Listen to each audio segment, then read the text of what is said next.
So like, would you rather live somewhere where you could only feel one emotion for the rest of your life? Or would you rather live somewhere where you would feel all emotions in smaller doses? Which would you rather? All emotions in smaller doses? All emotions that exist in smaller doses, or pick one emotion to feel for the rest of your life. I mean, one emotion for the rest of your life could be really good. It could be, especially if you get to pick it. It could also be really bad. Yeah, like if you had no control over what it was going to be. Oh gosh. I mean, I live currently in a constant yet state of anxiety and stress. We know, yeah. Anxiety, stress, and anger. Yeah. So like I kind of run with just a generally high blood pressure. I mean, the doctors don't think so, but I feel like it. So is relax an emotion? Like calm? I guess calm would be the emotion. Peace. So if I could just live at peace, I can get just that. A constant state of euphoria. Just a constant, not even euphoria, because it's not like 24/7 O-face, but it's like just contentedness, like just constant contentedness. I would be happy. I think for me, it would just be, I tend to be a bubbly person. I'm quite a happy guy. No, I'm not at all. No. So I like the idea of just being joyful all the time and avoiding the stress that nobody else sees. Yeah, see, I'm the opposite. I would like to feel every emotion possible in small doses because I would know that it would end. Fair. Yeah, like my answer is all small doses, right? Like, because my emotions now are just extreme ends and there's very little middle. So small doses is what we call healthy mental state. And I would love that. Impossible. This is only for a place for the gods, my guy. Well, let's talk about it. It's a Mimic, the round table Dungeons & Dragons discussion, where you never know what you're going to get. Welcome to another episode in our conversation on Dungeons & Dragons lore. I'm Dan, and with me today are Megan and Tyler. And this episode is called The Upper Planes, Goodness Gracious, because they're the good plane. Anyways, we've previously covered all sorts of locations in D&D 5e, including locations in the material plane, popular locations from the published adventures, and alternate campaign settings. Before we turn our gaze to some planar travel in the Forgotten Realms, let me just remind everyone that we've already visited some of the other planes, like the Shadowfell, the Feywild, and the Astral Sea, and the lower planes. You can find all of these episodes on Spotify, Apple Podcasts, and dozens of other podcast apps, or you could jump over to YouTube and dig into the entire playlist on D&D lore that we've built there. This episode, however, focuses on the 5 uppermost of the upper planes in the Forgotten Realms cosmology, and looks at what you could expect as players in Dungeons & Dragons 5th edition. This awesome panel of Dungeon Masters is going to start orderly and descend rapidly into chaos as we traverse these outer planes, so buckle up for a whirlwind tour of Mount Celestia, Bytopia, Elysium, the Beastlands, and Arborea. But before we get started, let's officially welcome Tyler into the guild house. It has been months since we've spoken to you on mic during all those mob episodes, although you are one of our main editors, so Yay. I speak to you multiple times a week. That's all of our bullshit. Yeah. But let's get listeners up to speed with who you, Tyler, actually are, what your involvement is with the podcast, other than the massive spoiler I just dropped, and your history with D&D and tabletop role-playing games. Tyler, go. So one thing is I'm a geek, which I'm not just because I love to play D&D, but I love most games, whether it's board games, card games, video games, social games. I love playing games with my 3 kiddos and my wife. I even like playing mind games with people, but don't tell anyone. Now, this is an audio medium, so none of you know that I'm tapping my nose. But I would say my beginning of liking D&D was probably because I grew up with fantasy-ish things around me. I played video games as a kid, stuff like Final Fantasy, Chrono Trigger. There was a great Dragon Ball Z RPG game on Super Nintendo. It was amazing. I loved it. Could I just say, right room for the Dungeons. These are Dragon Ball Z. the 3 Dragon Ball Z fans right here. Yeah, exactly. Like role played as Krillin when I was a teenager every moment I could. Like it was Goku for me. No, man, Krillin all the way. Krillin was a real hero of that series. No. Vegeta is just Fair daddy Fair Vegeta, enough. guys. It wasn't Daddy Raditz? Really? No, man. Oh, Or Raditz is a Piccolo? bitch in comparison to Vegeta. So this. Okay, we're gonna have too fuck much the fun. upper planes. Anyways, We're gonna be back talking to- about Dragon Ball Z. All right, so give me your emotions on the Majin Buu saga. Not canon.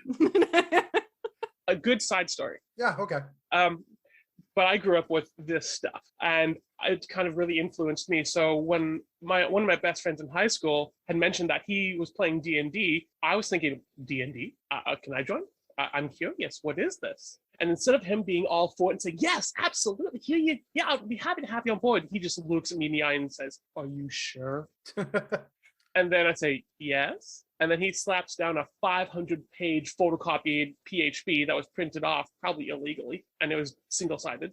And I'm thinking, oh boy. Me and my friends in high school, well, I guess middle school, were banned from the library community printers because we printed off the AD&D Player's Handbook and Monster Manual. I believe it. I believe it. Incompletion. Yeah.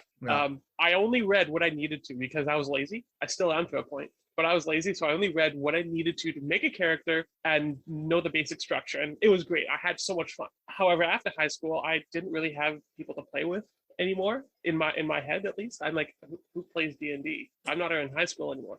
So I took about a 10-year hiatus, occasionally playing some TTRPGs, a couple D&D times, mostly Star Wars D20. Again, I'm a nerd, can't help it. But it wasn't until Brad from the podcast invited me one day at church saying, do you want to join a Pathfinder campaign? And I hopped on board real fast. Was that the one I was running? No, that was the one. Or was that after I bailed the first time? That was after you bailed the first. And then... Memories. Yes. And then that eventually turned into the Clear Cut campaign, or at least the group. Yeah. And well, it's been a while since that's been going, but about 4 years ago, I also started DMing 5th edition group, and it has been so much fun. And we're almost done this campaign. Cool. We've been running the same campaign for 4 years. We loved it, and we're almost done. We're going to start a new one. Fantastic. That's crazy. So what do you do for us at the podcast? So I've been listening since the trailers have been released, and I love appreciate listening it. to You're welcome. And before the Call of Cthulhu series came out, Dan had asked me if I wanted to help out with some music, to write some background music for it. I'm like, sure, why not? Absolutely. And then he says, okay. And then he hands me a list, and he gives me a time frame. You didn't know what you were getting into. No, I didn't. But see, Levy, it was a lot of fun. I enjoyed it, and so I've been writing music with the podcast since then, and helping with some of the Mom Mentality episodes, helping with editing, and here we are. Yeah, today. we recently got you in on the editing thing because editing has taken on a little bit of a life of its own, and we appreciate you for it. So pretty much any music other than the intro and outro of the podcast, which is our mutual friend Corey that wrote and did that on his bass. Amazing bass player. Puts me to shame. But Yep. you have written every other piece of music that is not just like last minute grabbed from some like royalty free website that the podcast has used. Like 88% random statistic of the music in Call of Cthulhu and the commercials has all been you. It's been a lot of fun. Yeah. So if the commercial music annoys you, Then tell me and I'll write a new one. Another one that annoys you. I have It's told his you fault. to write. I've told you to write me several commercials, music things. Still waiting, Tyler. Anyways, it's great to have you. Good to have you on an actual episode. So let's get into it here now, because since the three of us are obviously the gooderest hosts on the podcast. Sorry, Brad. I'm gooderest than Brad is. Brad rates fairly low on that list. He speaks a good game. He acts a good game, but that man has got some gutter. Spice. Yeah, he's got some spice to him. We're all very vanilla. Anyway, so Okay. Go on. Sorry. I'll stop. Anyways, since we are the three gooderest hosts on the podcast, it makes sense that the three of us today would be covering the upper planes. But to truly understand the upper planes and really the majority of the planes, it's important to first understand alignment. Now, it briefly appeared that 5e was going to be going to a completely different direction and divert completely from the alignment chart. But fortunately, they heard the scream of the 10 million nerds and course corrected, and that's not the case anymore. Alignment's still a thing. Alignment tells us how an entity perceives both morality and order/society. Morality is defined on a good versus evil axis, scaled, where order is measured law versus chaos. It's an important thing to note, as an aside from the topic at hand here, that alignment isn't a hard and fast rule. Unlike previous editions, you aren't necessarily bound to act in a certain way if your character is a certain alignment. It should influence your character's decisions, but everyone who looks at you and says that doesn't sound so lawful good is just proving the point that alignment is a generalization and the specifics are up to every character. Okay. I've had way too many times in my gaming life where someone has been like, that doesn't sound like a lawful good action, they're paladin. And I'm like, go fuck yourself. I'm gonna kill this thing. So yeah, it killed my best friend. I'm going to murder its face. Exactly. Right? I'm allowed to have an emotion. Thank you. You can judge how good I am after I'm done. Yeah, 100%. exactly. Yeah. Now, if you take the law versus chaos and mix it with the good versus evil, Dungeons & Dragons has always broken that down into a 9 alignment chart, from lawful and good to chaotic and evil and every mix in between. So if you do what is good and expected by society, you're lawful good. If you're controlled by your greed, avarice, or straight bloodlust, you're likely chaotic evil. However, if you do what's best for those around you, regardless of the tenets of law or society, you're likely neutral good. But if you do the best for exclusively yourself, you're neutral evil. It's fairly easy to break down where these alignments sit. So it seems that the design of the planes has also been built off the alignment chart, with many of them being the pinnacle of that respective alignment.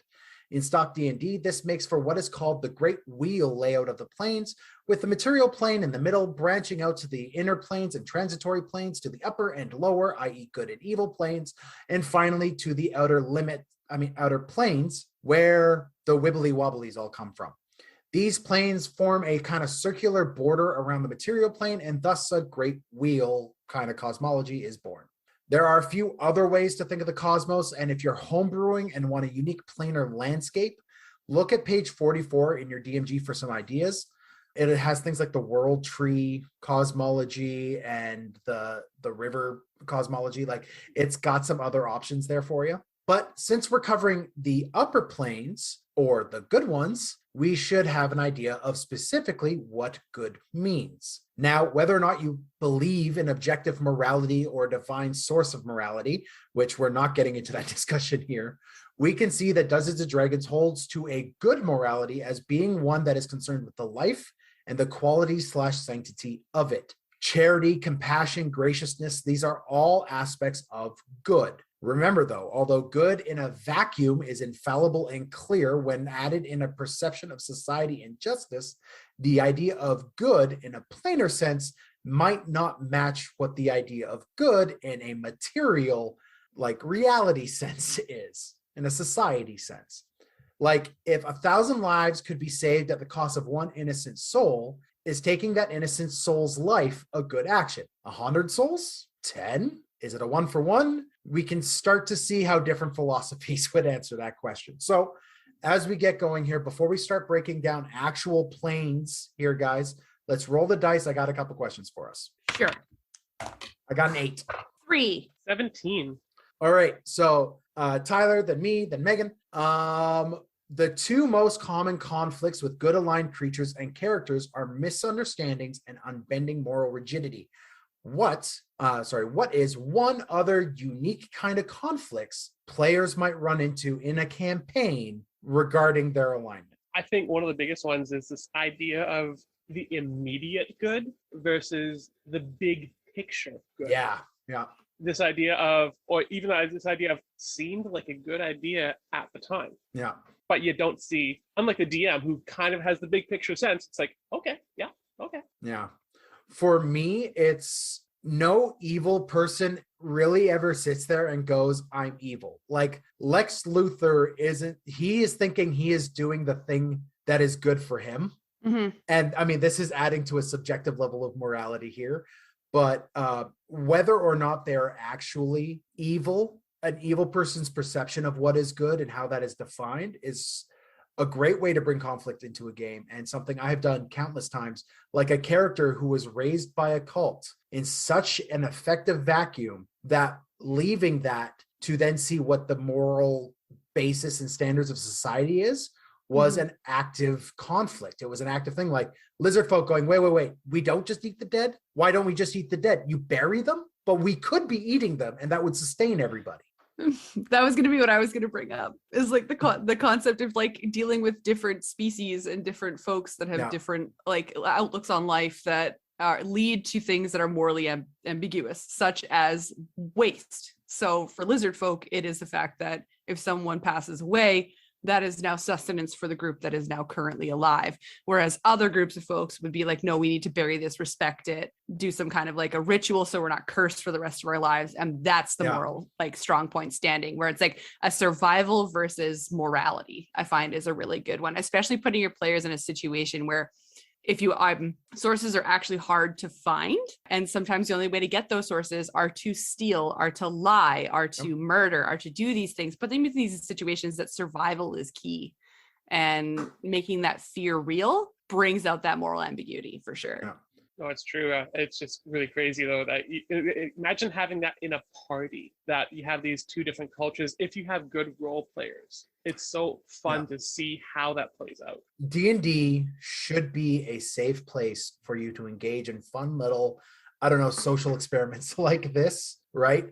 As characters, where you and a friend kind of debate perspectives at the table through role playing, of course, done respectfully of the time of the other people at the table and everything else. But the other thing that kind of tweaks me out here is morality when it is bound to spirituality, right? When morality is seen as either God-given, or if there's superstition and ritual to it, that's where you're going to get more conflict from people, because what is good to somebody is going to be like, is it good to bury? Is it good to cremate? Or is it good to consume? Or do we put them on an iceberg and push them out to sea? Or do we like you look at like how people deal with their dead, and what is good is usually just what is spiritual and what is dogma, right? And those two things should really kind of be separated. Bring out your dead. I'm not dead yet. I'm not dead yet. I feel happy. All right, guys. Have you ever played in the upper planes or dealt with anything besides like I mean, the go-to is Mount Celestia, but have you ever played in a heaven setting or in the upper planes? I can't say that I have. I want to, but more often than not, I'm DMing than playing, and I don't bring my players into the heavenly settings because they tend to be more hell-bent. Okay. And more crazy. And I think though, after looking into this a little bit, I would want to bring them into this kind of setting to see just how they would react. Yeah. More of the hell of Avernus. Inverness is a town in Scotland. Close enough. Might be hell depending on your perspective. But like more like they more want to travel Avernus and the 9 levels of hell than the Happy Hunting Grounds, for example. Yeah. Kind of the same for me. I have done some time in the Happy Hunting Grounds and Elysium and Valhalla, like these ideas of a heaven type, but they're only like brief glimpses, so you could go talk to a god and get the hell out to deal with your problems, right? Like I'd never spend a long time in these planes. Yeah, I feel like it's meant to be like a short-lived period of time, especially when you look at some of the effects that a lot of these planes will have on the people when they are inhabited within these places. It's not a place that your group would spend a lot of time unless that is where they are going to be for the rest of their lives, kind of feel, especially when it comes to like the upper planes or the lawful planes or the good ones. Like, why would you ever want to leave? Right. Oh, I'm reminded of Buffy, right? Like the entire conflict of her, like she was resurrected from heaven and she's like, guys, I didn't want to leave. Yeah. Like, okay, but let's bring us back to Dragon Ball Z. When Goku died and went to go train, he was like, no, I don't want to be brought back to life. Like, I'm living my best life here being trained by the gods. Thank you. Peace out. Like, it's true. I love how I can always bring it back to Dragon Ball Z. I challenge you that. Know what, Megan? I am going to straight up issue a challenge between the three of us. Every single one of these planes at the end, the question there's a format to these podcast episodes. when we get to the end and we ask our little questions, one of them is, how is this Dragon Ball Z? So we're gonna move on from there, and then Adam's gonna hate us, and it's gonna be great. And I will feel the okay, I'm joy editing. in my heart. I'm down. You're editing, so we're good. So let's start on I guess what would be, if you're looking at the wheel, the left. Let's go with the most lawful good of lawful good. Tyler, talk to us about the first one of the upper planes, Mount Celestia. Okay, guys. So as Dan has already mentioned, it is the lawful good plane, and it's about as lawful good as you can get. It's in direct opposition to the 9 hells, essentially. And it is essentially your paladin's perfect paradise. And it is insane. This is a mountain, for one thing, and it's not just a mountain, it is the mountain. It is enormous. It's rising up from the Silver Sea, which 5th edition tells us nothing about. Nope. Thanks. But Thanks for that. I feel it needs to be mentioned that there's not a lot of information on these. Oh, yeah. There's a lot of reading from previous editions and convenient wiki articles for this. Yeah, absolutely. It's a lot of bullshit. We've gotten a lot of information from like the DMG and like Sword Coast Adventures Guide has some info on the planes.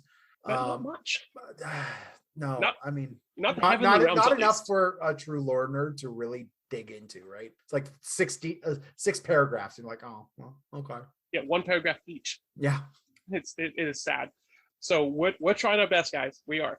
But if you're looking at Mount Celestia, if you're even looking at it, it's so high that it says in 5th edition at least, that it's almost mesmerizing. Like you stare at awe at this thing. Now there are 7 layers to Mount Celestia, and you could think of it as 7 peaks. That's what 5th edition says. So whether you want to call this a mountain range or a singular mountain, that's up to the DM, or if you're a DM, it's up to you what you want to do with this. Be creative, have fun with it. It is essentially a land of supreme grace and unending mercy. Now, before we go any further with that, let's just look at that for just one quick second here.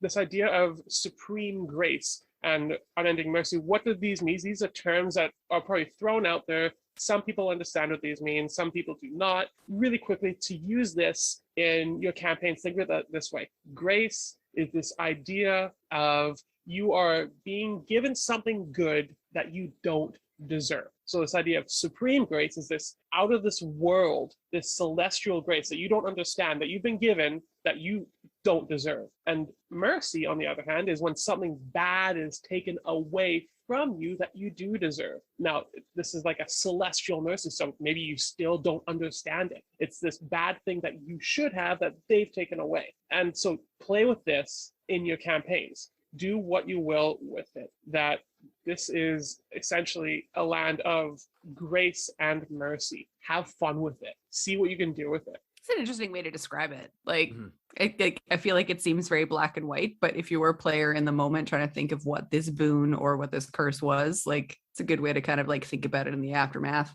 Oh, exactly. Yeah. It doesn't have to be one side or the other. It's just like, wow. And that's why I think Mount Celestia is not just meant for the lawful good people. That's the people who reside there, who live there. But anyone, any good alignment would feel fine going there because this idea of this grace and mercy, because you did something wrong. That's not right, but that's okay. We'll forgive you. We like you. But it's like this idea also that they're all striving to get to the next layer of heaven, because it is 7 layers. And I imagine each one is higher than the other, and they strive, they try and earn their way to get to the next layer. Now, here's the other thing about Mount Celestia, the other side of it, it is the defender of the good realms. This is your first line of defense and your last line of defense. This is where essentially all of the warriors of the good realm come from. There's other realms too that have it, but this is like the place. This is where they launch into, for example,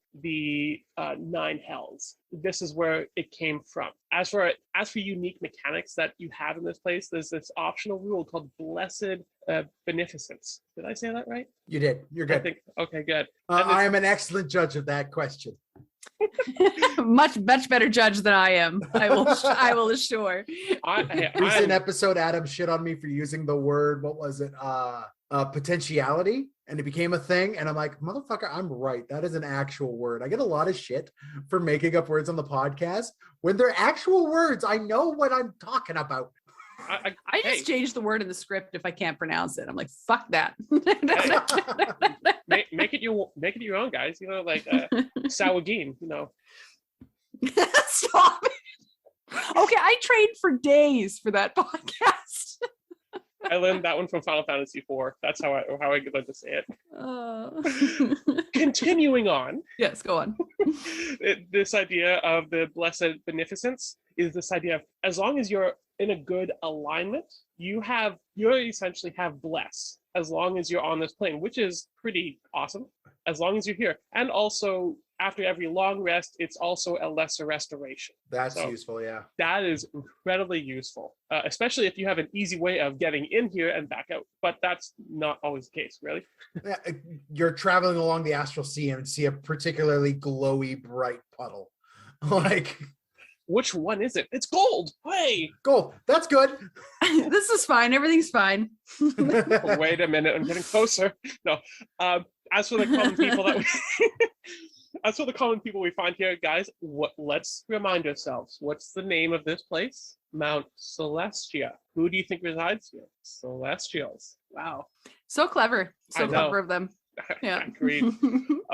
As for something we already talked about already, this is kind of the gold pool, and if you travel along the astral planes, there's like, it can be different colored pools. The gold pool means Mount Celestia. As for a couple of people noteworthy in 5th edition that we hear about is Zariel. She was the one leading the army of angels. Remember, we talked about this is like the main garrison. She was leading the angels from Mount Celestia into the Blood War, and well, we saw how that went. Yeah, it didn't turn out too well for her. No.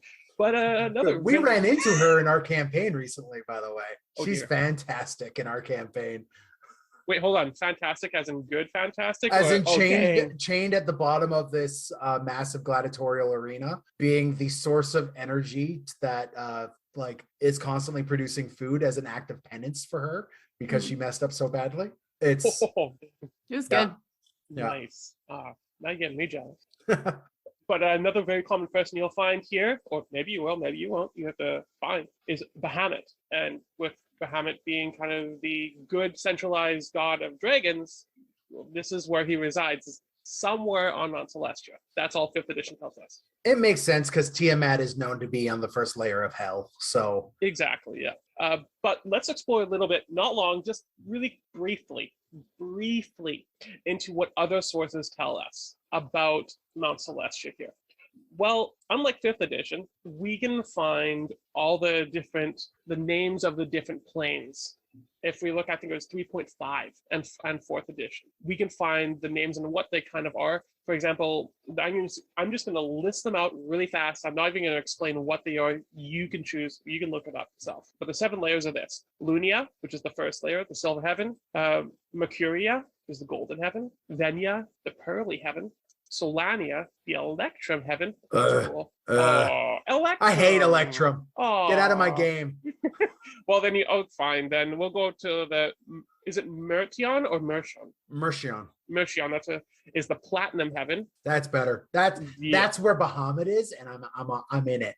Yes and no. Primarily, it's primarily it travels. Yeah. But you got also Jovar, which is the glittering heavens. That sounds really fun to me when I looked into that. And then Cronius, the illuminated heaven. So I'm not going to even go into any of those, but just to get a brief idea, these are the 7 layers of heaven. And it gives. Now, was that order from least to greatest? Yep, that was order from first to the first layer to the 7th layer, first to the great. Cool. Yeah. Again, have fun with it. I encourage you guys, look into it, research it. There's a lot of stuff in each one. I'm just briefly going over. As for the common people, we actually get a bit more into what the people that we might find here. First one, archons, and people who died and gone to Mount Celestia essentially become lantern archons, which is, again, briefly telling. I'm not even going to go anymore. But we also see solars, holophants, which is Adam's favorite. Oh, yeah, he loves them. Yeah. Planetars, foo creatures, divas, agathea. Sorry, my fault. Yes, they are divas, though. Divas are divas. You are correct.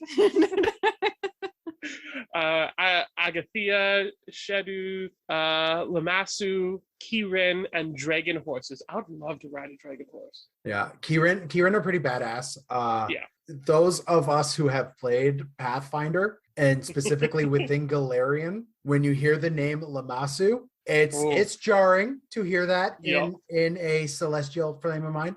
Lamashtu in Pathfinder is the god of monsters, the goddess of monsters.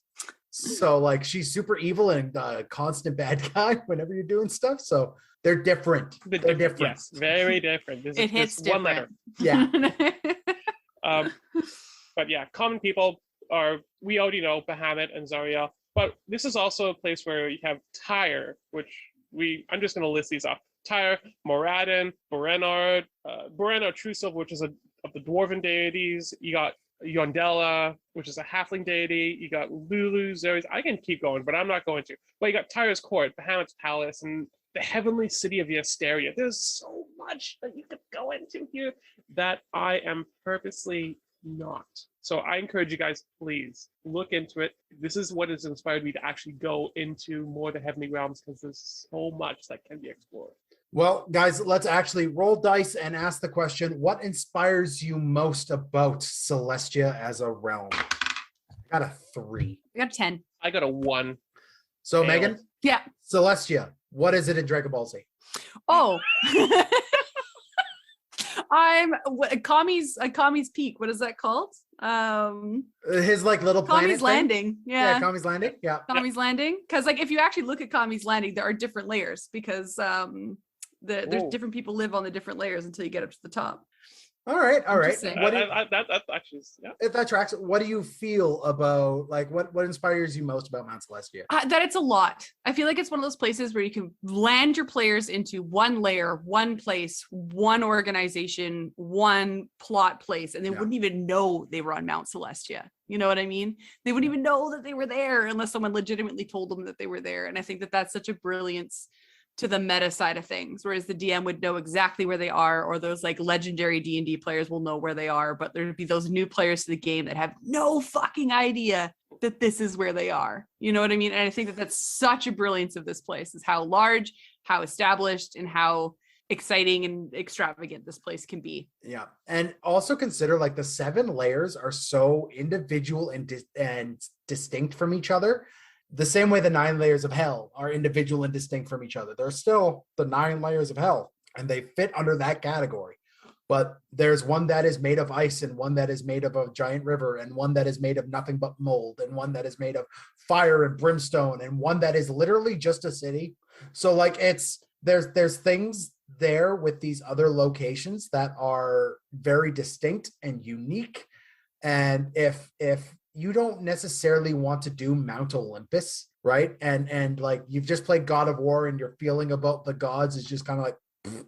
So I mean, let's look at something else and maybe go towards Jovar or find the joys of Venya, right? Like you can have different tones with the different layers, and that for me is what I love, the unique flavor of the layers kind of gives you that ability to pop in and out and have different perspectives on what heaven is for the lawful good of the various races, right? No, yeah, and actually my answer is actually relatively the same. It's the fact that each layer is different. It's not all the same. Yeah. That everything is lawful good, yes, but each layer can have a different aspect of what is good.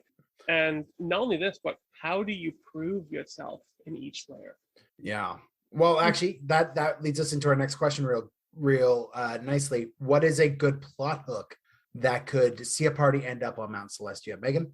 This would definitely be a game of the gods. So I feel like it would be like your paladin or your cleric, or even weirdly enough, your wizard or your like anyone that has some kind of a godly connection will want to come to this place in hopes of finding their god or some kind of spiritual connection or what have you, right? Mm-hmm. Or they were born here and now they're leveled somewhere and their goal is to find their way back to this place, right? Like I feel like that's the classic plot hook that you can use because it's so godly and so celestial that it just makes sense to me, right? Yeah, I would go the inverse Dante with this and have like Your characters need to go and talk to one of their NPCs that is clearly going to be in heaven, like died out of circumstance, was a pillar of the community kind of person, kind of NPC, died, and now only that NPC knows the answer to a question, and your party must journey to the heavenly realms to ask that person the answer to this question that will solve and open up the next leg of the campaign. For me, it's the idea of I want the party to look for Bahamut. Oh yes, love the Bahamut tie. Yeah. This idea of they have to search the different layers because sure, he's primarily in one layer, but he also does go to the other ones. Mm-hmm. And so your party has to not only search the different layers, but find out how do they earn their way into each layer, or supposedly earn their way, in order to find Bahamut. Mm-hmm. Let's take a break from the regular lunacy for just a second and shift gears. This is in direct response to a private message I received from one of our listeners, and I didn't think it could wait for a mailbag episode. Every table has tensions. Every passion waxes and wanes. Every friendship gets tested. I myself have personally seen more than a few D&D groups disband for a number of reasons. Some were handled well, some were handled poorly, and I've lost friends over this game. So let me tell you the little pieces of wisdom I have to give for when D&D starts to become too stressful. First of all, it's okay to take a break sometimes. Spending some time at home after a stressful day or taking a few weeks off to gain some perspective on a fictional story is okay. You're allowed to stop and breathe.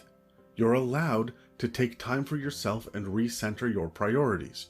You're allowed to regenerate if you're feeling burned out. Players, if you're having an issue at the table, then finish your session, wait a couple of days, and then talk with the others. Be reasonable, be clear, and be calm. Don't be accusatory. And understand that not every DM out there has experience with conflict resolution. Dungeon Masters, if there is an issue at your table, then you need to listen to the players, and you need to listen to yourselves as well. I recommend postponing the next session to let things settle. If someone else has an issue, it's not your job as a DM to settle it. A moderator of rules is not necessarily a mediator of conflict. But it is your job as a friend to make sure that people you play with are having fun and feeling emotionally safe. And DMs, if the person at the table having a conflict is you, then it's okay to turn to your friends and communicate about it. Be open and honest and remain calm. And if you need to take some time off, then that's okay too. DM burnout is real. I myself get so damn tired having to justify myself to hostile players, repeat myself for the 4th time, and manage everybody else's schedules. That's not my job, and it's not what I signed up to do. And it's not your job either. I'm allowed to take some time for myself, and so are you. So, everybody, I want to say that you don't need permission to be okay. You don't need permission to defend yourself or to speak up for yourself. But if you want it, here's my permission. You should take care of yourself. You should take care of your friends, and you should take care of your passions. Just make sure that you communicate like adults and aim for a peaceful middle ground. Take some time to collect your thoughts and calm your emotions. And if possible, resolve your conflicts face to face. And as an additional note to tack on the end, I just want to encourage everyone to be mindful of your mental health and of others. If you need help, ask. If you feel unsafe, speak up. Remember that someone out there loves you deeply, and if it doesn't feel that way now, you don't know about the person out there who is waiting for destiny to bring you together as allies, friends, or even family. There are always tools to help in any situation, and it's okay to ask for guidance and assistance. You are just one person, and there are a lot of issues in the world today.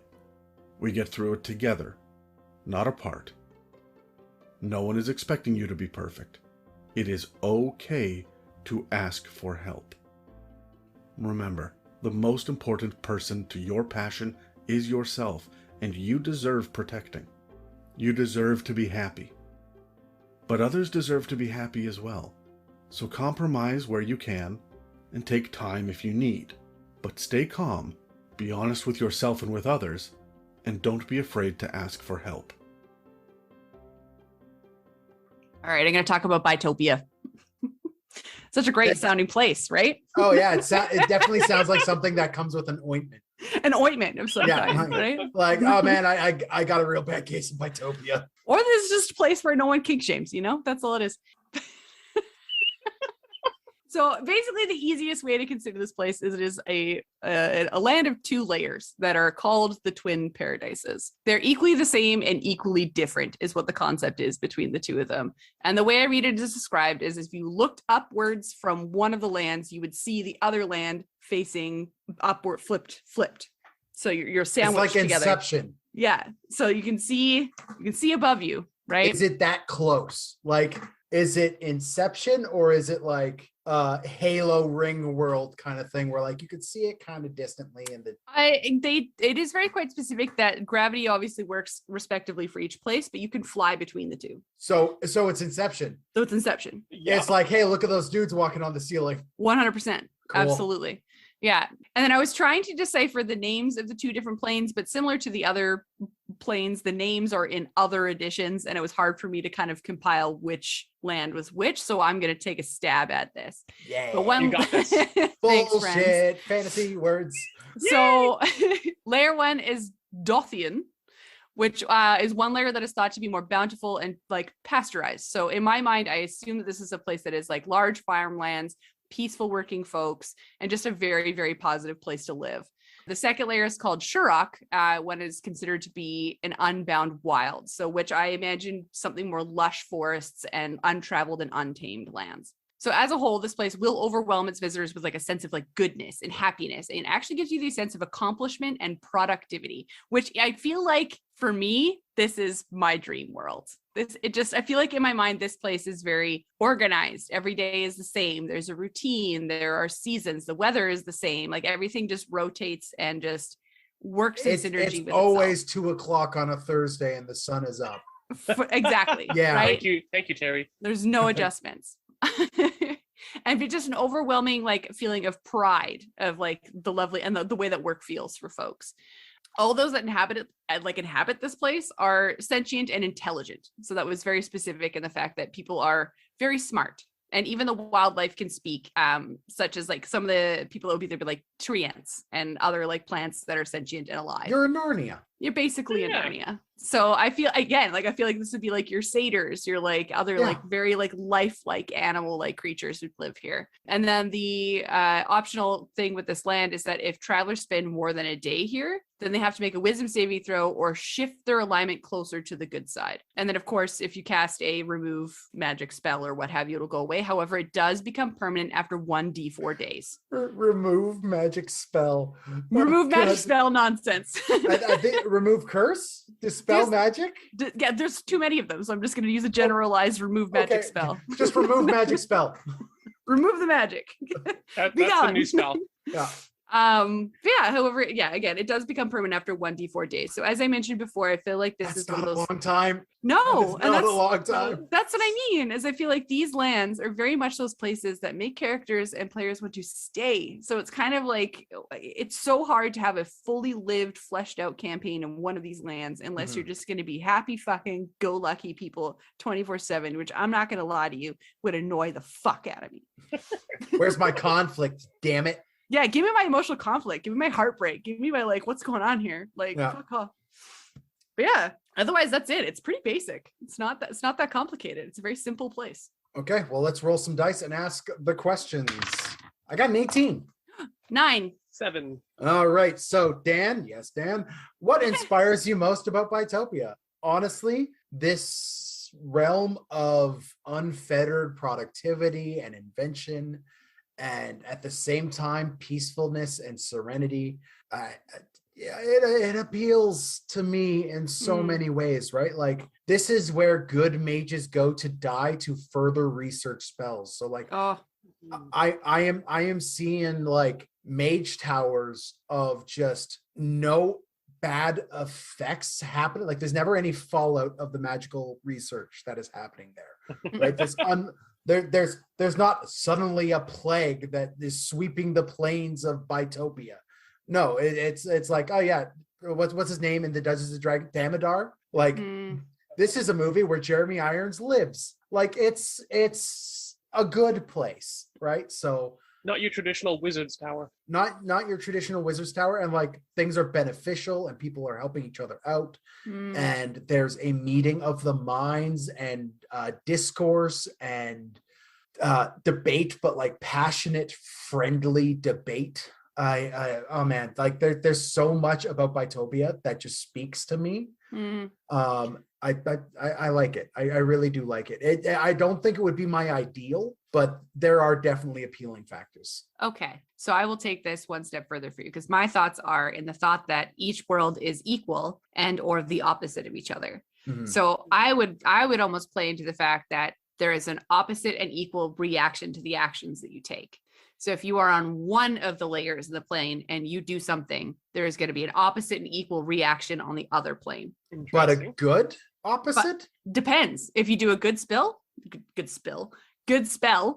something negative will happen at the land above. A good spell would count too. Like you spill your milk in one, and then the ground just spawns cookies on the other side. Oh, absolutely. Yeah. It's like, how crazy would that be? Like your characters literally fuck shit. Like let's say you jumped in here because you're trying to save your friend or do your shit, and then you just murdered a bunch of people because you're murder hobos, because most parties are. And then like the opposite reaction would be that something grand and gracious happens on the land above you. Or the opposite. Babies are born on the other side. Yeah, or the opposite. You land on this plane and you're like, oh my God, we need to do good things. You help the people in this land in such a way that they are more prosperous than they were once before. And then the opposite reaction happens on the land above you. And all of a sudden you're seeing just war and shit break out right above you. Oh boy. Hey, yo. That'll teach all of your players to watch what they're doing. Yeah, 100%. Right. Like your consequences are gonna have to, like, you want to save that guy up there, so I'm gonna stab this guy here just to see what happens. And it would be a constant rotation. You'd be like, oh shit, war's broken out. Let's go to this other land. Let's like fly up there somehow. We get up there, we start saving them, and the shit happens now below you. Oh my gosh, split the party. They do stuff on one side and it affects you on the other. I'm sorry, but don't do this thing. Don't do this. Like as a DM, this is an aneurysm waiting to happen. I hate it, but I love it so much. As a player, yes. As a DM, no. Die in a fire, Tyler. Okay, that's my saying. You can't just take that. I think is really cool though is just taking a step back a little bit and just looking back and seeing this is a mirrored world above you. Like, holy crap, you don't see blue sky. You have weather, yes, but you don't see blue sky. You don't see a sunrise or a sunset. Would you have weather? There is some writings, of course, in blurbs that there are different styles of weather on each side. But again, it's not necessarily written in canon. It's just shit that I read. Yeah. But if okay, I'm confused. Again, equal but the same. Like, I'm not splitting up the party. I have enough issue wrapping my mind around weather. Planar. Rude. Both of you, just rude. The whole idea of the planar, like they are all infinite yet like limited, and they all have their flavor, but they go on for like it's weird. It's weird. It's hard to manage. Exactly, but unless you're hand waving a bunch of stuff. Yeah, that's what I would be doing. Yeah. But just this idea of imagine just looking up and seeing another world, whether it is in direct opposition to what you're doing, but it's just such a weird experience. It's you don't see sky, you just see another world above you. Like, are they gonna fall? Are they coming down? Yeah. No. And like you could see them leave their tower, come to you, and then come into your realm, right? It's also like a constant wave of like people looking like they're falling through the sky. Yeah. Which it's kind of like Babylon. The Fifth Element's level of like futuristic city. There are vehicles that transport back and forth between the two, and I'm in for it. What's a good plot hook for seeing your party end up in Bytopia? For me, it's this whole you're there long enough, you just become good. So like you have that big bad evil guy that you were trying to get him to see the evil in his ways, because he's got the only way to end some sort of calamity from happening. So you've captured him, you're bringing him here, and you are watching this character, this NPC, slowly go from being a twisted, malfeasant, evil, malicious soul to being good in 4 days. So you see the steps as like compassion and charity and generosity and kindness start to build in this character. And then you see that character then have to wrestle with the evils that they've done in a realm that is there to support them in becoming good.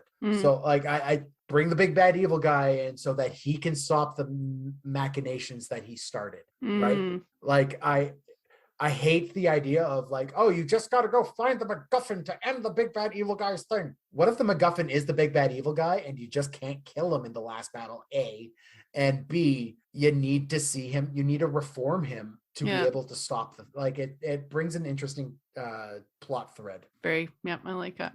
I would definitely use the plot hook of the fact of restoring the balance between the two worlds.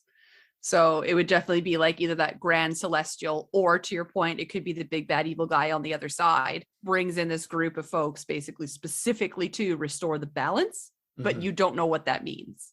So you come in and you see that this plane you're on is at war, and you're like, okay, well, let's solve this war. So you solve the war, but then war starts below you. So there's this constant of your group trying to find the balance. You learn that the big bad evil guy is actually the person you're working with. So you fall to the other plane, you start working with the good guy. But then you learn that moral ambiguity of the fact that which side is good if we're trying to restore balance, and what does balance look like, right? But yeah, that's my thoughts. Very cool. I love playing with gravity. It's imagine that your party suddenly brought there because of a cataclysmic event is going to happen that will flip the gravity of one of these planes, of one of these realms. It's going to flip and it's going to collide into the other. And the party either needs to stop it or secure a portion of one of the realms and just watch it unfold. Okay. I like it. Megan, how is Bytopia Dragon Ball Z? Okay, hold on. I have to think about this one. We're 2 in. We got 3 more to go. Oh, no. Okay, Snake Way. The moment when he jumps. When he falls off Snake Way and he's in hell, and then goes back up to Snake Way and he's on the line to heaven. Yeah. Nailed it. Well done. Well done. All right, well, let's talk about the next one. This is the neutral goodest of neutral good realms. This is the realm of Elysium. Sitting in the neutral good spot in the Great Wheel, where are the blessed fields of Elysium, which are where the creatures of, quote, unfettered kindness and compassion call home. It is pleasant in landscape, often having tones of idealistic countrysides with rolling fields of easily worked crops, wide, wonderful, and pleasant woodlands full to brimming with life and beauty. The feeling of peace and tranquility permeate to the bone, bringing a rest and vitality to even the most uptight visitor. This is a place of relaxation, of rest. It's beautiful. Anyways, Elysium has a fun optional rule called the overwhelming joy, which if you spend long enough in Elysium, literally long enough for just one long rest, you spend 1 day here, a character has to make a wisdom save or be so full of contentment and relaxation that their cares melt away and they are unwilling to leave for at least the next day to the next long rest. If this goes on far enough and that character fails that save 3 more times, they are so drawn to the peace of Elysium that they are unwilling to leave the realm at all, having to be forcefully removed if they need to leave. So like you get to that point where you're so relaxed, so content that you're just like, no, man, I'm good. Like there's a little bit of like hippie commune, I feel, with this place. It's just like a bunch of stoners like, nah, bud, I'm chill. I'm all right. We're good. I think it was like vacation. Like he gets so comfortable on a vacation. I'm like, I don't want to go back. I have kids. I don't know what a comfortable vacation is.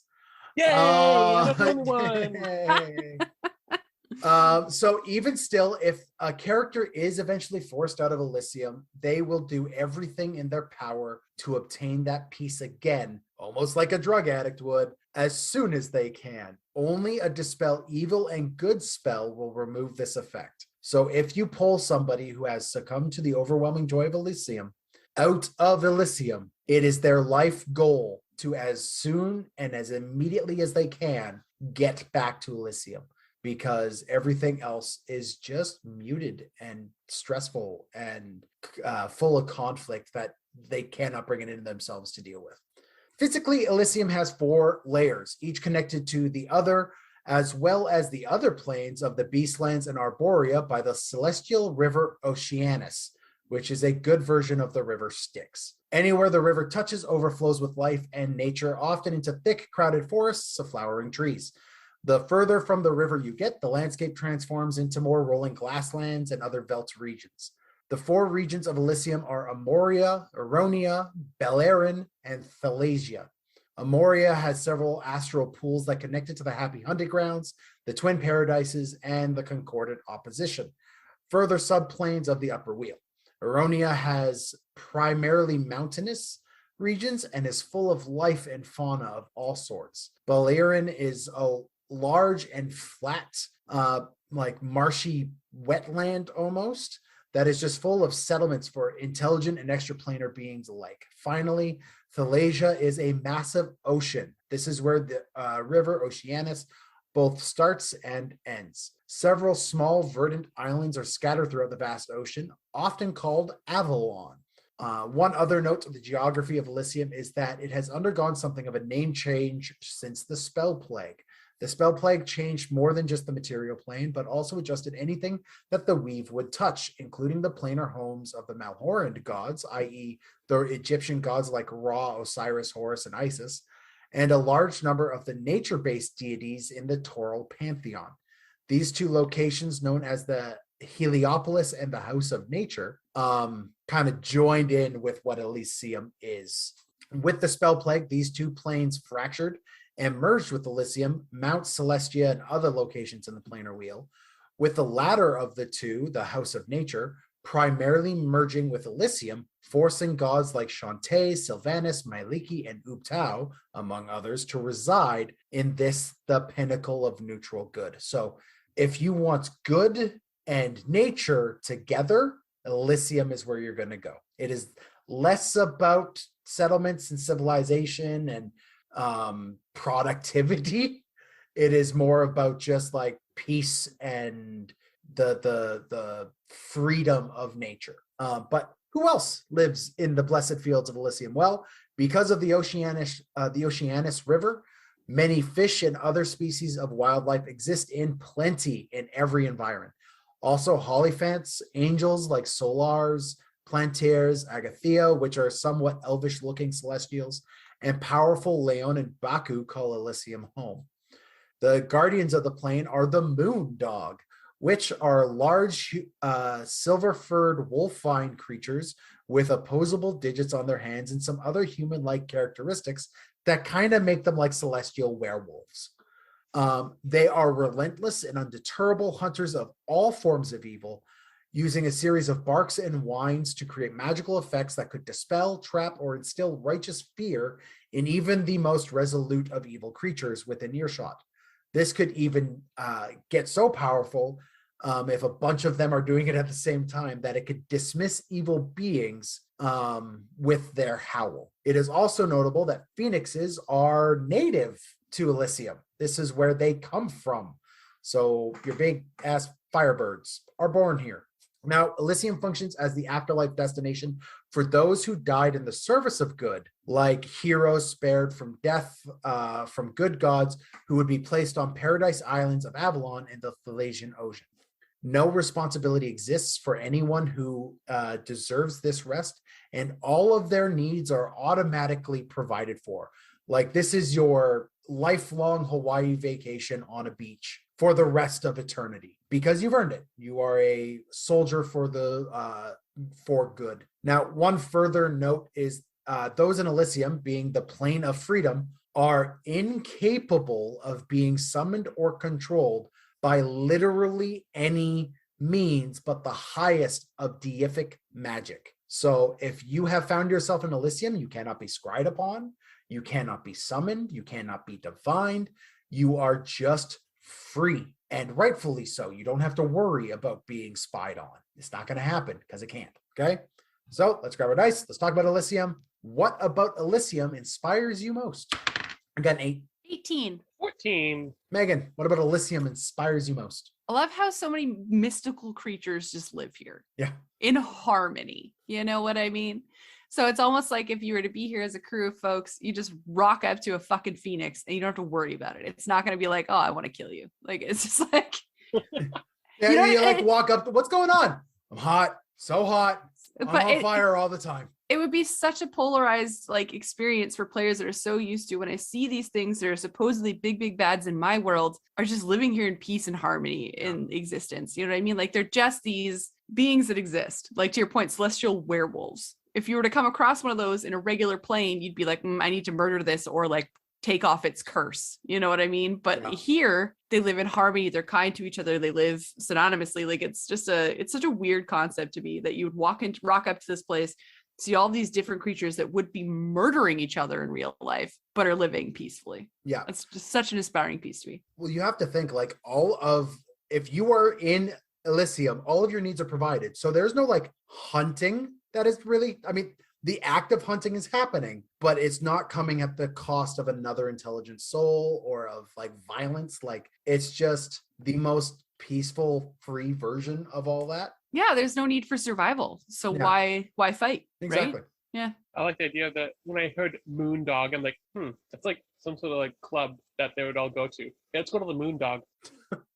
I honestly, I love the Moondogs because they are good aligned werewolves. Oh, yeah. And that immediately made my brain going for plot hooks. Well, let's talk about it. Megan, plot hooks.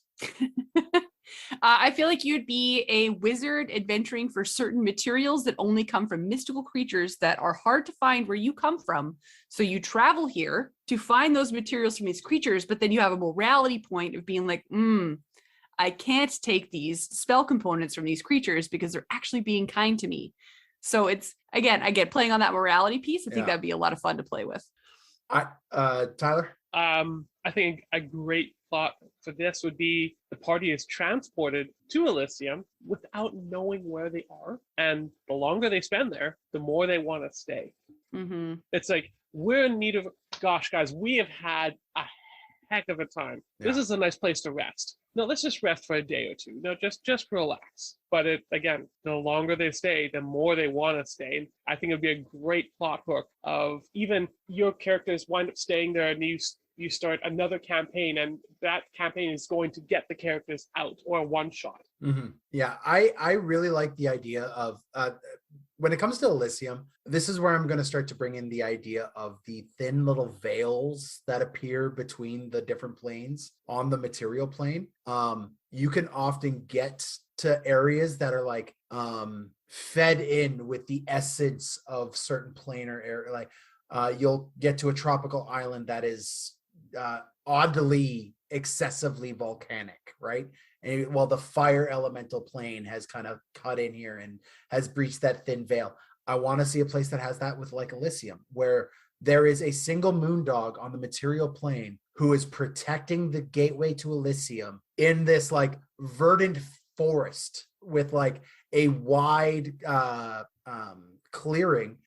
If you have read the Belgarath the Sorcerer books by David Eddings, and all of those series, the Veil, which is where Belgarath and Beldin and all of his brothers learn their magic, is one of the best ideas I have for an Elysium, where they're there, they build and they learn and they live in peace and harmony. And you have this one Moondog that's there who's a hyper intelligent werewolf who is like trying to teach them, but then shifting and going and solving problems in the world because they cannot help themselves but fight evil, right? So I really like this idea of like Elysium being a kind of this placed on the material plane in this area that's a thin veil, and your party has to go there or has to bring their lycanthropy afflicted friend to go meet the Moondog, who will then help them reclaim the power of their affliction and make their curse a blessing, right? So Megan, yeah, how is Elysium Dragon Ball Z? Okay, so I had two theories as we were talking about this. The first... I tried to give you lots of time.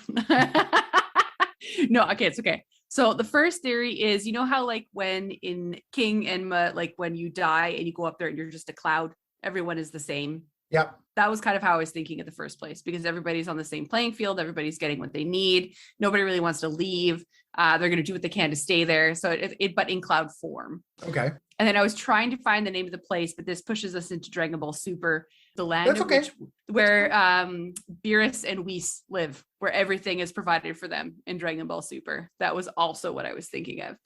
I have another place too that I was thinking when I think of Elysium and how it kind of goes into Dragon Ball Z. Roshi's Island. Roshi's Island, okay. Roshi's Island is a good bit, yeah. Just where just pure fact that it's Vacation Island. Yeah. And it's vacation all the time. And don't care. Just grab your porn and hide off in a circle somewhere. You're fine. That's true. Yeah. Porn is always provided. If you like what you've been hearing so far, you can find us on Instagram, Facebook, on r/itsmimic on Reddit. You can also contact us at info@itsamimic.com. If you guys have mailbag questions, please let us know. There's always room for more. Even though we have, I don't know how many, but we're always looking for more. Also, guys, please leave some positive reviews for us. Share it on social media. But most of all, guys, what the best way to do it is word of mouth. Tell your friends about it. All right, guys. So the next area is the Beastlands. And this is kind of your neutral and chaotic good place. And if we were to kind of think of it, what it looks like, it's nature unhinged. And don't think of just jungles everywhere. No, this is jungles, this is forests, this is grassy plains, snowy glades, anything. And there's no nice paths to walk. No, this is not a walk in the park. This is, again, nature everywhere. One of the unique mechanics that is actually found here is something called the Hunter's Paradise. And it gives you advantage on animal handling, perception, and survival checks, which is pretty cool, especially when you're in this kind of place. But something that's even blew my mind when I saw this, and I just want to have so much fun with it, is this one called Beast Transformation. And if you kill a beast of the realm here, of this realm, you have to make a DC Charisma 10 save, or you become the creature via polymorph. Oh, that's cool. Yeah. Oh, yeah. Now, you can repeat the save after a long rest. However, if you fail the save 3 times, you permanently become the beast, unless a remove curse spell is used. Remove magic. I was about to say, as a remove magic spell. Yeah. Yeah.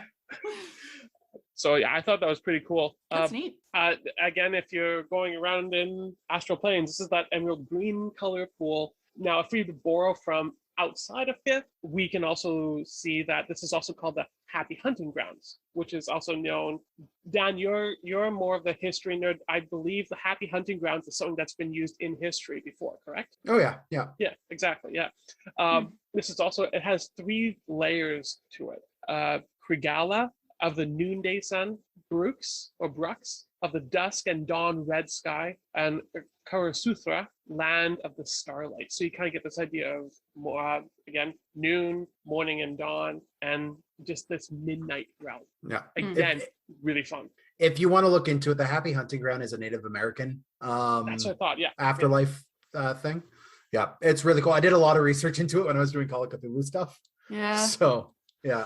So again, common people here, anything from the animal kingdom. Take that, think about that for a moment. Anything from the animal kingdom can be found here. Mm-hmm. Again, you have solars, Holophants, planetoids. It's a common, these are all celestials that you find here. But there's this really interesting one that when I was digging into this a little bit called a Mortai. And they are cloud-like creatures with human faces. Creepy. Oh, very creepy. They're amazing. I think you're in a good realm, so it's not like they're gonna suck the life out of me. They're gonna do something absolutely horrible to me. It's still creepy though. When you see just this cloud and you think it's just like a bit of fog or something, then it turns to you and looks at you. It's like, what the? Is that Uncle Jimmy? Again, people from here, you have just two really quickly, like Corlin, who's the Kenko deity. Mm-hmm. And also the Sealy Court often comes to visit the Beastlands. Like the Sealy Court transports in various different places. This is one of its common places it likes to go. Well, I mean, when you consider that the fact that Beastlands are kind of nature truly unfettered, the bleed in from the Feywild is not natural. hard to, it pardon the pun, is natural. Yeah. That's what I got, guys, for the Beastlands. Cool. Well, let's roll dice and figure out what inspires you most about the Beastlands. I got another 18. 4. I got a 9. What inspires me most about the Beastlands? Honestly, I love this. Like, this to me is the one that is like, this is what Narnia really is. Like, your children sitting on the throne of Narnia are the Sealy Court. Kind of not like that. Like, let's be honest, that's what they are. What would they prefer? Gummies and sweets rather than other things. But like I look at this, like, you have conversations with animals. Every single animal here is intelligent, and but it's hunting. It is the happy hunting ground. So like, there are animals that are just like, yep, it's my turn, and they're okay with it. It's part of life here, and you get hunted, and then you turn into a thing, and then that thing might get promoted to a higher form or a better thing. Yeah. A better thing or a different thing, right? Like there's never really any entropy or decay, or really death in the Beastlands. But its view on just unfettered natural world is really appealing to me. You probably find a lot of elves and Eladrin and forest gnomes that call this place home. So it really speaks to me as kind of like, if you're looking at the very like happy view of the fairy and fae, and like how everybody's so happy and like gallivanting in the woods and singing songs and partying all the time, well, that's the Beastlands, right? And that's what I see that as. I like this idea of that it's honoring the land. Like everywhere else has been, have a great time. It's so happy. It's a great place. This is one of the first realms I feel that it really is honoring the land. And this idea, again, I think it's amazing that you have to make a charisma saving throw or transform into the beast that you killed. It's very telling that it's a charisma saving throw. Yeah. Because it is your will is being pushed on by the will of the creature whose life you took. Yeah. I like this idea that nature is defending itself here. Yeah. It's not just, oh, do whatever you want. Oh, no. No. I love that any creature lives here, period. Yeah. Like, I feel like you could definitely land a party here for any particular reason, and they come across these wild ass creatures they would never think they would come across in the most outlandish places. Like, you can have the smartest D&D player be super confused as to why there is this specific creature in this specific place.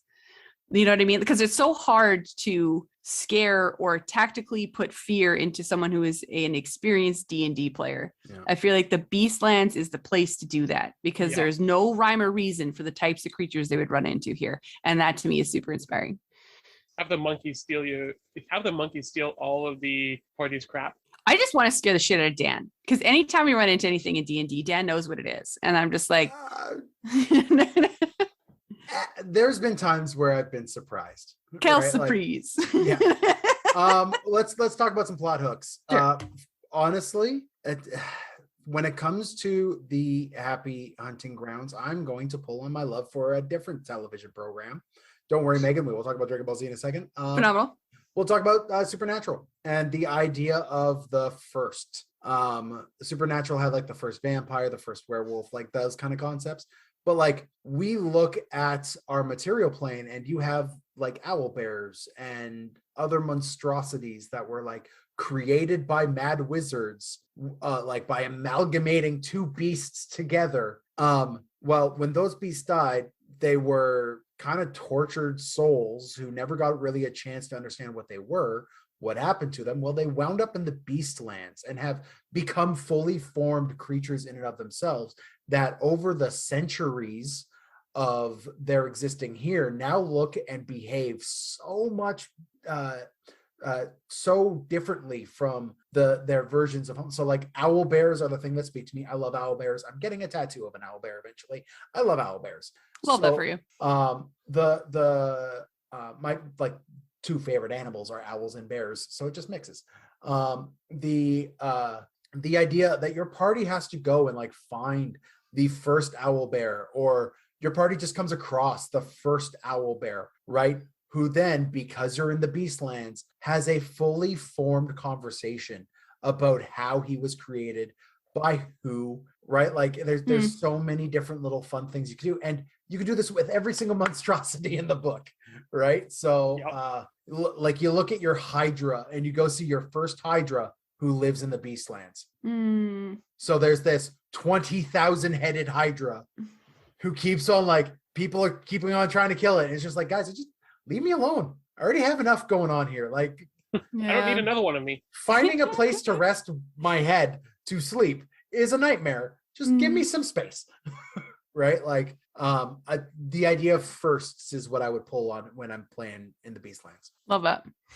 Tyler? Yeah, I think one thing that would be really interesting is that the party has to search for someone who has been transformed into a beast, and that person, and just because maybe it's a MacGuffin they have, or maybe it's information that this person has that they need to bring to the material realm. Yeah. And they have to find this person first. And so they have to search the Beastlands to find it. And this person doesn't want to be found. They purposely went there, and when they became whatever they became, they found true peace there and just want to stay. And so you have to try and find this person and convince them to either please show yourself or come back with us. Yeah. Or maybe throw the remove magic spell on them and suddenly remove magic.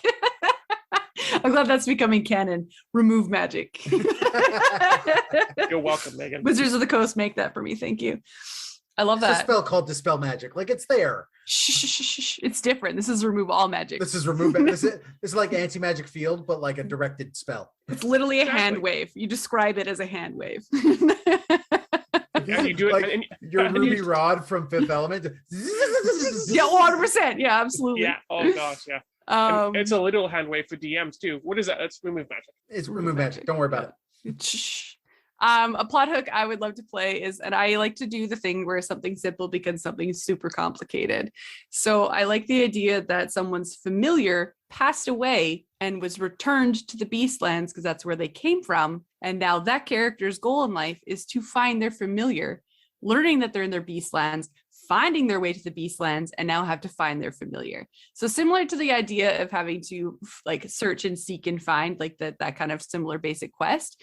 But it's going to be something that is very particular to one character at your table, which is very hard to convince the rest of their people at your table to go and do something that one character wants to do.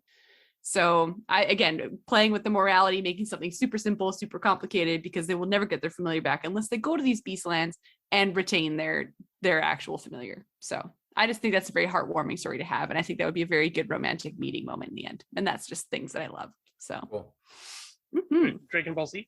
Yeah. What is this place in Dragon Ball Z? Oh, this is Planet Vegeta, my guys. Yeah. As soon as you said there's a court here, I'm like, okay, it's the Saiyans. Come on. Beasts, monkeys, come on. It's Planet Vegeta. Yeah. Okay, fair. Easy peasy lemon squeezy. All right, Megan, hit us with Arborea. All right, Arborea. It's a chaotic good plane that is basically Elven Haven. It is the resting place for good elves and basically party people. I kind of like think of this place as like the Greek painting of people feeding each other grapes and drinking wine. That's kind of how I picture it in my head. Is it just like 24/7 rave music? It speaks of it as a party place. So very much so. And again, to the point where people don't want to leave. In fact, this optional rule in this land is if the longer you stay, the more likely you are to not want to leave or just be left with an eternal longing to return. So basically, the longer you stay, it's a DC charisma saving throw, again with the charisma, of 5 plus how many days you have stayed there. And if you don't save, then you have no desire to leave, or if you do have to leave, you are constantly wanting to come back. Like this is a I need that hit of like drug EDM music as soon as I can kind of feel. Can I just say, as a severe introvert who likes peace and quiet, and like a good book is how I would rather spend my Friday night.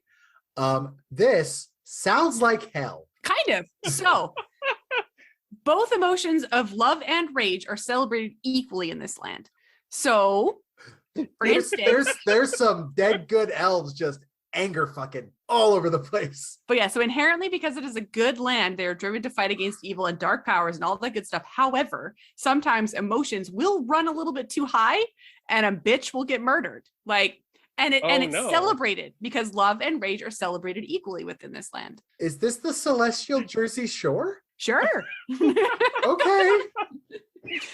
So to describe this place, it is a mountainous place that's lush with forests and bodies of water that are just untamed. So anyone traveling here would have to have something armed with some kind of survival. Absolutely. Okay. This is you're going to be traveling some lush lands.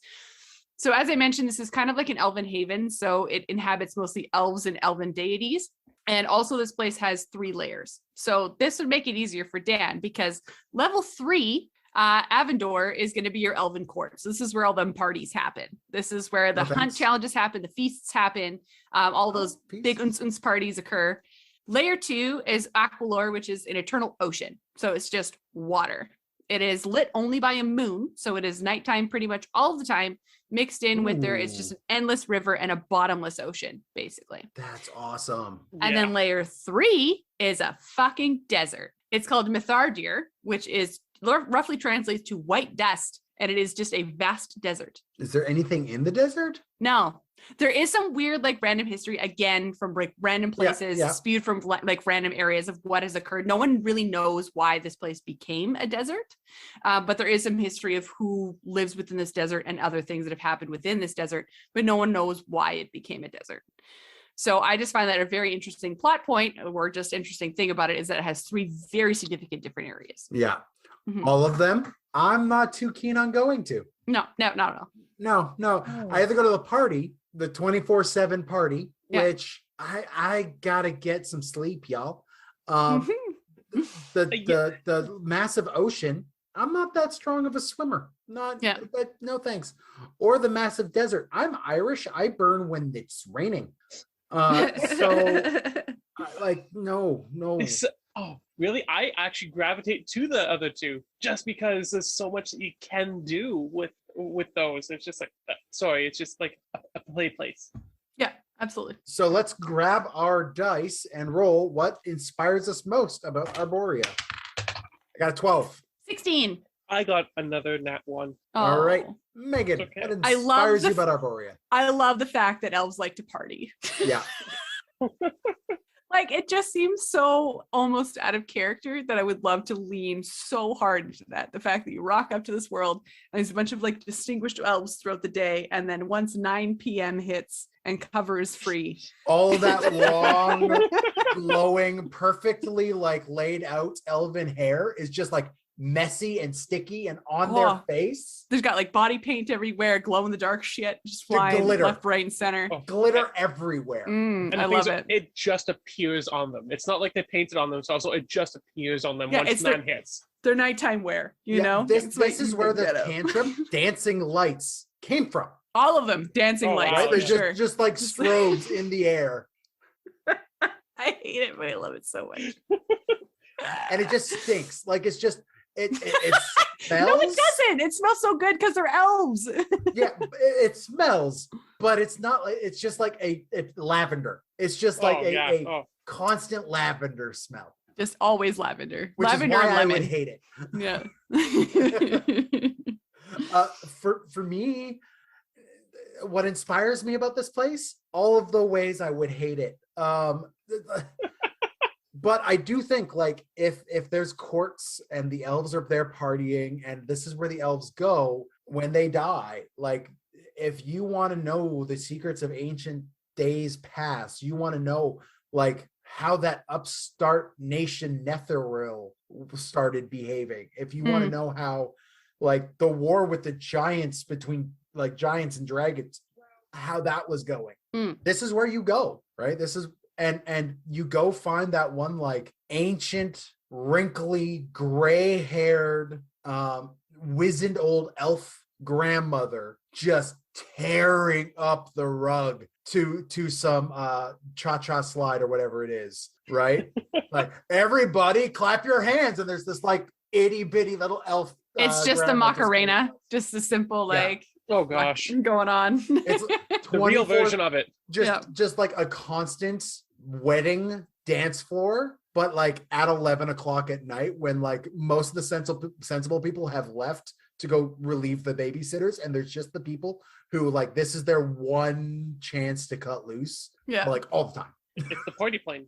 Yeah. Tyler? I think what inspires me most about this is I love the different planes that you have this one that is like constant parties, but you also have one that's this eternal ocean and one that's this eternal desert. And if you're looking at for a place that you could do a campaign that's not also goody two shoes, that you could actually have, because remember, both love and rage are celebrated here. So you could be killing people or doing things in a rage, and it's celebrated here. Yeah. Like, this is a perfect Emotion setting. in its most raw form. Exactly. Is here, yeah. Just, you could easily run a campaign in either one of these. Yeah. Love it. All right. Well, let's talk about plot hooks for Arborea.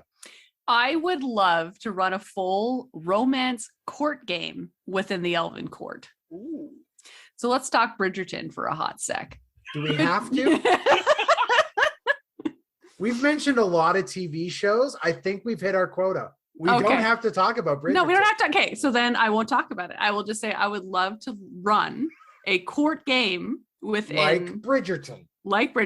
Yeah, okay. in the Elven Haven. Like, I just think that would be a whole heck of a lot of fun. Because in my mind, again, if rage and love are celebrated equally, imagine how many duels there would be over someone's hand in marriage. Oh within yeah, this clan. yeah. Like, I just feel like it'd be so much fun to run such high. I love high emotion games. I don't just think it'd be great. even think like marriage would be a big thing here. There's just a lot of polyamory. There's a lot of right, like daily marriage. Yeah, daily right. marriage. Like, you are mine for the hour. Yeah. Right? But then not. So let's duel about it. You know what I mean? Right? Like, it would just be a heck You're of a lot of mine fun. for the hour, but only because I want to fight that dude. And you're my excuse. Yeah. Fair enough. You were great. An hour later, you suck. I'm gonna kill you now. Oh, Yeah, oh boy. right? Love So for mine, I don't want you to go there, but we talk about how much elves are partying in this upper subplane region. But if you want to have a place where like good pirates went to die, imagine an eternal ocean that needs to be explored, right? Like, imagine what kind of adventures you can have where aspects, I kind of look at I forget what movie it was, and I'm going to get absolutely lambasted for it, but you go into this world and there are pieces of the past that have just ended up here, right? Chaotically, right? And everything from like for lack of a better analog, the Statue of Liberty and a pizza cart and like a roller coaster car and a portion of the Acropolis. Like, there's like all of these things, and you are floating this lone pirate ship, this lone galleon with your spectral crew or these people who you have grown in friendship with, and you are trying and you're just exploring. You're just seeing what adventures the seas of Arborea have for you, right? You would, I think, because it's not necessarily there's nothing limiting bad guys to be here, really. That like you would have aboleths everywhere within the ocean, right? That are just, you'd have multiple krakens. yeah. But like multiple is still kraken. But like you'd have Kraken you'd have hundreds of kraken and the wonderful flavors of the water realm. Like, there's so much you could do with it. And an eternal ocean. You want a pirate campaign? Here you go. Yeah. I was actually thinking that too. But the other idea that crossed my mind, and you're talking about raw rage and emotion, and this idea of in a desert, and I'm gonna bring in a pop culture reference here, Mad Max. Yeah, the desert. Like yeah. Totally. Like this is, you could either use the movie or the video game, either one. But my gosh, the stuff that you could do here, that using that, you're honestly fighting to be the best, and it's celebrated, and it's insane. That is raw emotion there, and it's mostly rage. Mostly. I like how we went to the opposite sides of the spectrum. You're like, I got a Mad Max rage this, and like, I got a Bridgerton love this. All right, Megan. Hi. How is Arborea Dragon Ball Z?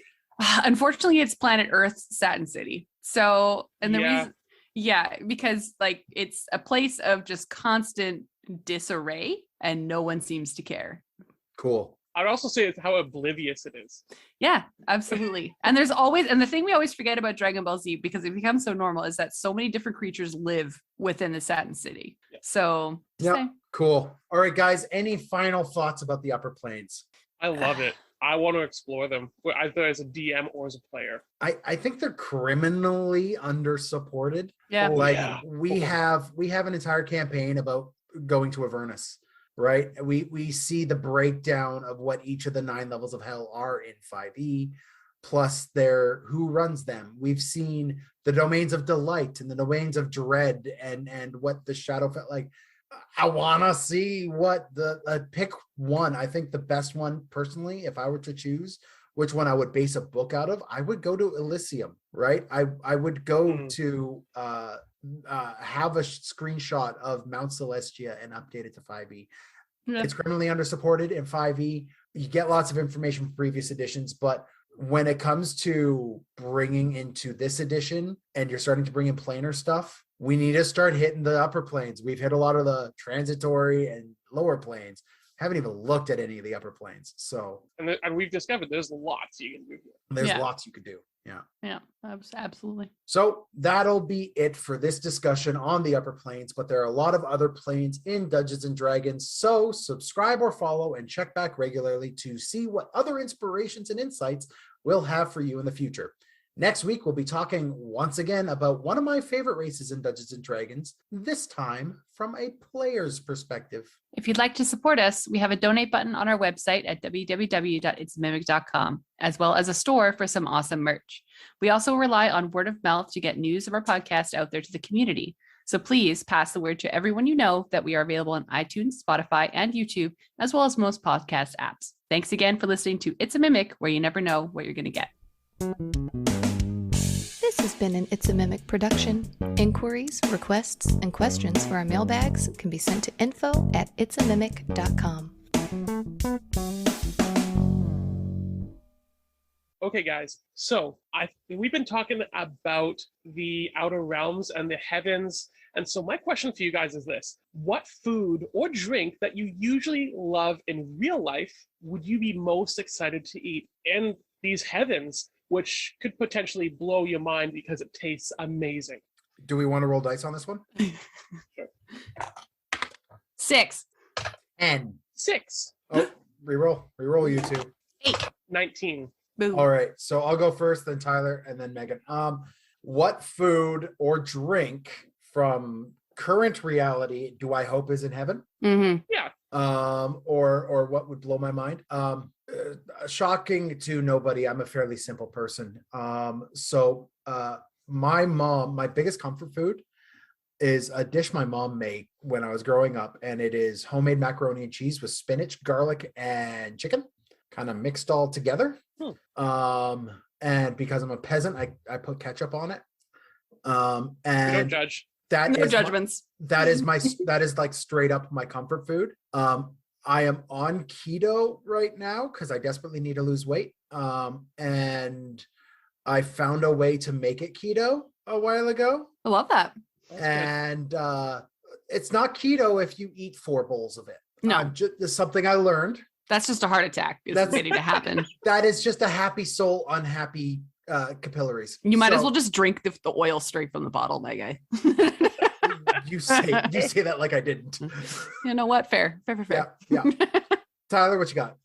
I would have to say my preferred thing would be just traditional fish and chips. Like, I want to see how it would be made. I'm a cook.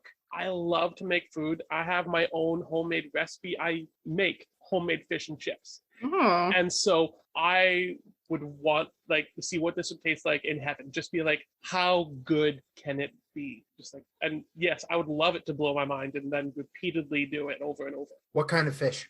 It's important. It is important. You're absolutely right. To be honest, I like to fish and chip just about any kind of fish.